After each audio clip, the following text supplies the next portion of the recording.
नमस्कार। श्रीमद् भगवद गीता का पहला अध्याय का पहला श्लोक आरंभ होता है धृतराष्ट्र के वचन से। और धृतराष्ट्र के वचन से आरंभ होना ये बड़ी बात है, क्योंकि धृतराष्ट्र एक मोह में फंसा व्यक्ति है। जैसा अधिकांश लोग जानते हैं, श्रीमद् भगवद गीता भगवान श्री कृष्ण ने मोह में फंसे अर्जुन के लिए कही थी। और धृतराष्ट्र के वचन से जब गीता आरंभ होती है तो पहला जो व्यक्ति मोह में फंसा हुआ है वो तो धृतराष्ट्र ही है। ये सारा उपद्रव हो किस लिए रहा है? ये धृतराष्ट्र का ही तो किया धरा है। नेत्रहीन होते हुए भी राज सिंहासन पर बैठे रहे। राज सिंहासन से मोह ऐसा हुआ कि भाई को क्या कष्ट है क्या नहीं है, भाई को क्या मिलना चाहिए क्या नहीं मिलना चाहिए, इसकी कोई चिंता नहीं की। उसके बाद फिर पुत्र से ऐसा मोह हुआ कि सारा सुख पुत्र को मिल जाए।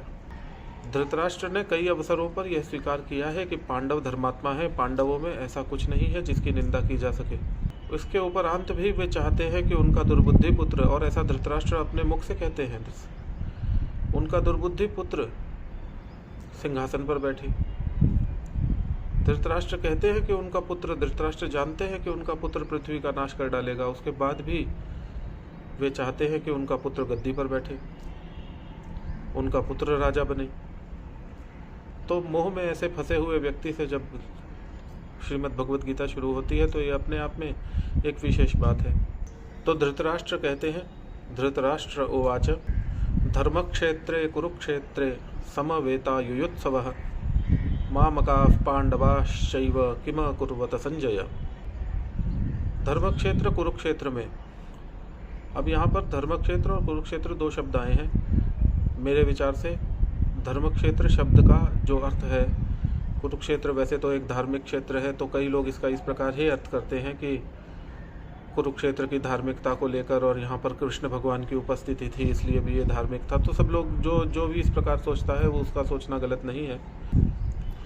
मेरे विचार से धर्मक्षेत्र का अर्थ यहाँ पर इस प्रकार होना चाहिए कि ये जो कुरुक्षेत्र में इस समय सारे योद्धा एकत्रित हुए हैं, सारी सेनाएं एकत्रित हुई हैं बड़े बड़े राजाओं की, वो युद्ध की भावना से एकत्रित हुए हैं, वो क्षत्रिय धर्म का पालन करते हुए एकत्रित हुए हैं। तो ये जो धर्म है मेरे विचार से ये क्षत्रिय धर्म भी हो सकता है जिसकी यहाँ चर्चा है। धर्मक्षेत्रे कुरुक्षेत्रे समवेता युयुत्सवः, क्योंकि आगे भी देखिए समवेता युयुत्सवः, युद्ध की इच्छा से एकत्रित हुए, इस प्रकार की बातें जब कही जा रही हैं तो हो सकता है कि ये क्षत्रिय धर्म की बात हो रही हो। और कुरुक्षेत्र, एक बात और भी देखने वाली है कि कुरुक्षेत्र में ही पितामह भीष्म और भगवान परशुराम जी का युद्ध हुआ था। तो क्षत्रिय धर्म का पालन तो कुरुक्षेत्र में होता आया है, उसका धार्मिक महत्व है, वो बात सही है। पर यहाँ पर हो सकता है कि धर्मक्षेत्र इस क्षत्रिय धर्म को ध्यान में रखते हुए धृतराष्ट्र ने कहा हो। धर्मक्षेत्रे कुरुक्षेत्रे समवेता युयुत्सवः मामकाः पांडवाश्चैव। अब यहाँ पर धृतराष्ट्र ने कौरव और पांडव नहीं कहा है, धृतराष्ट्र ने कहा है मेरे और पांडु के पुत्रों ने।